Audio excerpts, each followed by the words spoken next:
Hi guys! ఈ వీడియోలో మనం మొన్న జూలై 1 2025 అలానే మొన్న జూలై 2 2025 అలానే నిన్న జూలై 3 2025 రోజు తీసుకున్న ట్రేడ్స్ కోసం మాట్లాడుకుందాం.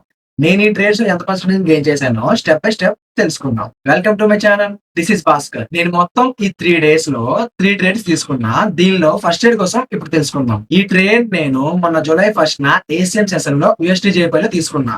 లాజిక్ వచ్చేసి మార్కెట్ నా ఇన్వెస్ట్మెంట్ స్వీప్ చేసి LTF ఎంట్రీ ఇచ్చింది. సో నేను ఇక్కడ ఎంట్రీ తీసుకున్నా. ఇది నా టార్గెట్ ని హిట్ చేసింది. ఈ ట్రేడ్ లో నేను $105 తీసుకున్నా. అంటే నేను యూజ్ చేసిన అకౌంట్ సైజ్ కి 1% గెయిన్ చేసుకున్నా. సెకండ్ ట్రేడ్ నేను మొన్న జూలై 2 లండన్ సెషన్ లో AUDUSD లో తీసుకున్నా. లాజిక్ వచ్చేసి మార్కెట్ సెషన్ లిక్విడిటీ స్వీప్ చేసి LTF ఎంట్రీ ఇచ్చింది. ఇక్కడ ఎంట్రీ తీసుకున్న కాసేపటికి ఇది నా స్టాప్ లాస్ ని హిట్ చేసింది.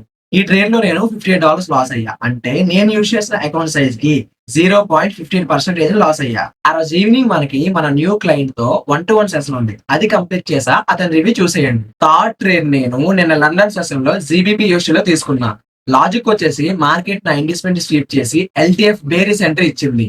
నేను ఇక్కడ ఎంట్రీ తీసుకున్న కాసేపటికి నా స్టాప్ లాస్ ని బ్రేక్ ఏం షిఫ్ట్ చేసుకుని వదిలేసా. గుర్తుపెట్టుకోండి, ఇది మనకి కౌంటర్ ట్రేడ్ అవుతుంది. ఎందుకంటే మనకి హైయర్ టైం ఫ్రేమ్ లో బుల్లిష్ గా ఉంది మార్కెట్. కాసేపటికి నాకు అలర్ట్ వచ్చింది బ్రేక్ ఈవెన్ హిట్ అని. ఈ ట్రేడ్ లో నేను $61 తీసుకున్నా. అంటే నేను యూజ్ చేసిన అకౌంట్ సైజ్ కి 0.61% గెయిన్ చేసుకున్నా. చూసారు కదా, ఇది నా బ్రేక్ ఈవెన్ హిట్ అయిన తర్వాత నా టార్గెట్ హిట్ అయింది. నిన్న ఆఫ్టర్నూన్ మనకి మన న్యూ క్లయింట్ తో సెకండ్ సెషన్ ఉంది. అది కంప్లీట్ చేసా. అతని రివ్యూ చూసేయండి. నిన్న ఈవినింగ్ మనకి NFP న్యూస్ ఉంది. నేను గానీ ఈ ట్రేడ్ ఎగ్జిట్ అవ్వకుండా ఉంటే దీనిలో నాకు మంచి ప్రాఫిట్ వచ్చేది. బట్ నేను బ్రేక్ ఈవెన్ దగ్గర ఎగ్జిట్ అయిపోయా. ఇక్కడ విషయం గుర్తుపెట్టుకోండి, నేను తీసుకున్న ట్రేడ్ వచ్చేసి నా న్యూస్ కి పాజిటివ్ గా ఉంది. కానీ ఎగ్జిట్ అవ్వకుండా ఉంటే నాకు మంచి ప్రాఫిట్ వచ్చేవి. బట్ నేను అలా చేయలేదు, ఎగ్జిట్ అయిపోయా.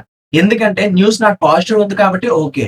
వాట్ ఇఫ్ అదే మార్కెట్ గా నాకు రివర్స్ గా ఉంటే నాకు చాలా లాస్ వస్తుంది కదా. అందుకే ఎగ్జిట్ అయిపోయి బ్రేక్ ఈవెన్ దగ్గర. దయచేసి ఎవరు న్యూస్ ట్రేడ్ చేయొద్దు. ఎందుకంటే ఆ ఒక్క నిమిషం ట్రేడ్ చేయకపోతే ఏమి కాదు. మనకి నెక్స్ట్ డే ఉంటది. మనకి ఇంకా చాలా డేస్ ఉన్నాయి ట్రేడ్ చేసుకోవడానికి. ఏదో న్యూస్ ట్రేడ్ చేస్తాము, అకౌంట్ పాస్ అయిపోతాం అంటే కాదు. ఆ ఒక్క నిమిషం మార్కెట్ ని విడిచిపెట్టేయండి. నెక్స్ట్ డే చూడండి ఏముంది. నెక్స్ట్ డే ఎంట్రీస్ వస్తాయి కదా. ఆ ఒక్క నిమిషం న్యూస్ కోసం చాలా మంది అకౌంట్ ని పోగొట్టుకుంటారు. నేను పర్సనల్ గా చెప్తున్నా, నేను కూడా అలాంటి ప్రాబ్లమ్స్ చాలా ఫేస్ చేశా. అందుకే మీకు చెప్తున్నా, ఏదో న్యూస్ టైమ్ లో ట్రేడ్ చేసి అకౌంట్ పాస్ అయిపోతామంటే అవన్నీ ఒట్టి మాటలే. నేను ఈ 3 ట్రేడ్స్ కోసం మన ఫ్రీ టెలిగ్రామ్ ఛానల్ లో ముందే అప్డేట్ చేసా. ఒకసారి వెళ్ళి చూడండి, మీకే అర్థమవుతుంది.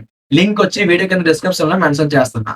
Okay guys, learn together and earn together. వీడియోస్తే లైక్ చేసి ఈ వీడియోని మీ ఫ్రెండ్స్ ఆర్ ఫ్యామిలీలో ఎవరైతే ఫోరెక్స్ మార్కెట్ నేర్చుకుందాం అనుకుంటారో వాళ్ళకి షేర్ చేసి పక్కన కనిపిస్తున్న బెల్ ఐకాన్ ని క్లిక్ చేసుకొని మన ఛానల్ ని సబ్స్క్రైబ్ చేసుకోండి. నెక్స్ట్ వీడియోలో మళ్ళీ కలుద్దాం. See you there. బాయ్.